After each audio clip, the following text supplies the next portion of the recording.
पण तुमच्या मते करिअरची नक्की व्याख्या काय? मार्क्स, काही पद, सॅलरी? मला असं वाटतं की करिअर हा शब्द आपण शब्दशः अर्थ न घेता त्याचा एक व्यापक अर्थ घ्यायला फार गरजेचं आहे. करिअर म्हणजे फक्त नोकरी नाही, किंवा एखादा समजा आपण व्यवसाय करतोय म्हणजे करिअर, किंवा आपल्याला प्रमोशन मिळतंय मोठ्या पदावर जातोय म्हणजे करिअर. करिअर या शब्दाचा अर्थ मला असं वाटतं की जे आपण काही काम करतोय ते समाजाच्या कितपत कामाला येतं, आपलं शिक्षण समाजाच्या कितपत कामाला येतं, आणि आपण ज्या गोष्टी करणार आहोत त्यामध्ये किती मन लावून करतोय. आता जसं चर्चा आपली चालू होती आणि ऋषी हराळाबद्दल बोलत होते की आपले सर बोलले ऋषी हराळा की तू जे काम करतोय ते तुझं छंद किंवा आवड आहे, त्याला ते शब्द बोलतो every day is a holiday.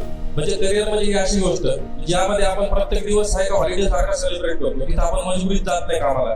ठीक आहे, म्हणजे आता बऱ्याच ठिकाणी आपल्याला नोकरी लागते, मग आपण नोकरी याच्यासाठी करतो की मला पगार पाहिजे, माझं घर चाललं पाहिजे, किंवा मला काहीतरी भेटलं पाहिजे त्यातून. पण करिअर म्हणजे काय, ज्याच्यातून मला मानसिक समाधान मिळणार आणि माझ्या शिक्षणाचा, माझ्या कामाचा समाजातील प्रत्येक तळागाळातील व्यक्तीला होणार आहे, त्याला मला असं वाटतं ते म्हणजे करिअर.